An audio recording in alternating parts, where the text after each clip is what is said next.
대한민국에서 세금과 군대가 면제되는 유일한 마을, 대성동 마을에 관한 놀라운 이야기 시작합니다.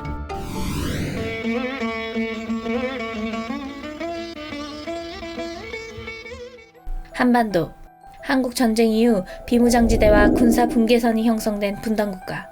1950년 시작되어 3년간의 전쟁이 있던 후 1953년 7월 27일 남북은 드디어 서로를 향해 겨눈 총구를 내려놓고 정전협정을 체결하기로 합니다.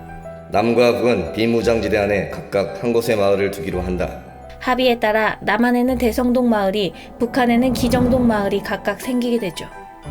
경기도 파주시 군내면 조산리, 내비게이션에도 나오지 않는 북한과 가장 가까운 마을인 대성동 마을은 북한 측에 조성된 기정동 마을과의 거리가 800m, 군사 분계선과는 400m에 불과합니다.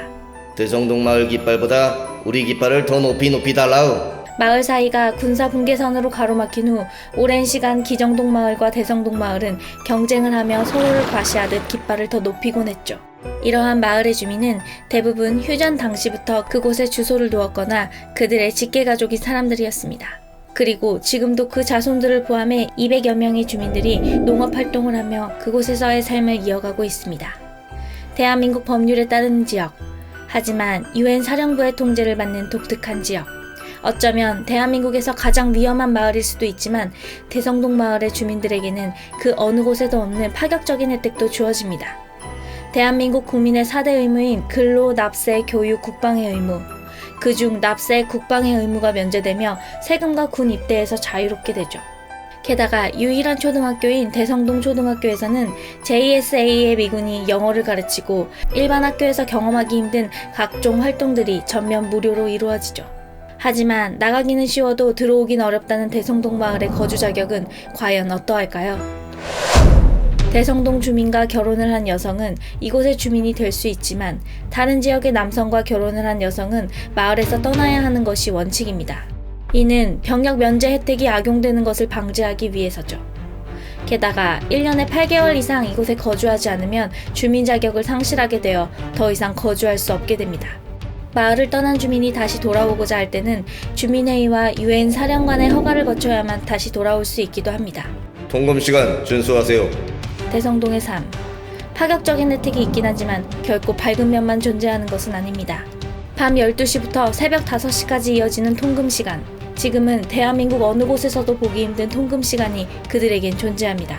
비무장지대는 출입이 엄격히 금지되는 군사지역이기에 주민들의 출입도 방문객의 출입도 사전에 신청해야 하고 여러 개의 검문소를 거쳐야 하는 등 엄격히 관리됩니다.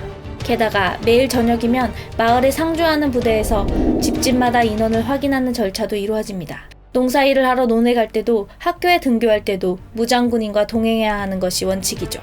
자유의 마을.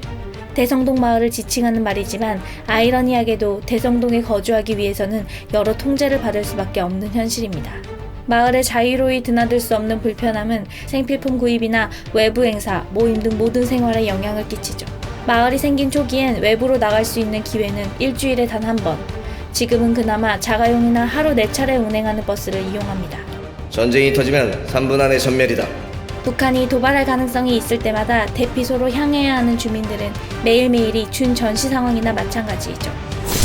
또한 그들이 생계를 위해 가구당 3만 평 규모의 벼농사를 짓고 공동경작 등 경제활동을 하면서도 거주하는 집과 토지는 소유할 수조차 없습니다. 조상 대대로 살던 터전인데. 하지만 불편함을 감수하고도 여전히 고향을 지키고 있죠. 그런 이들에게 때로는 안타까운 사건이 발생하기도 합니다. 1997년 10월 17일 어머니, 오늘 도토리 주우러 가요. 가을 수확철을 맞아 주민 2명이 대성동 마을 뒷산에 올라 밤과 도토리를 줍던 그때 군사 분계선이 모호한 산속에서 12명의 북한 무장군에 납치되는 사건이 발생한 것이죠. 유엔군은 즉시 출동하고 전국엔 긴급 속보로 뉴스가 전해집니다. 하지만 결국 북한군이 2 주민을 북으로 끌고 가고 말았죠. 정전협정 위반하지 말고 빨리 송환하시오. 나흘 만인 21일 오전 11시 50분 계속된 협상. 북한으로 끌려갔던 그들은 도토리를 줍던 중 경계 표시 없는 군사 분계선을 넘었다는 사실을 털어놓으며 다행히 판문점을 통해 송환되죠. 아직도 여전히 매년 2번씩 대피훈련을 하고 80년대 시골 마을의 모습을 갖고 있는 멈춰진 시간의 마을. 대성동 마을의 진짜 평화는 언제 찾아올까요?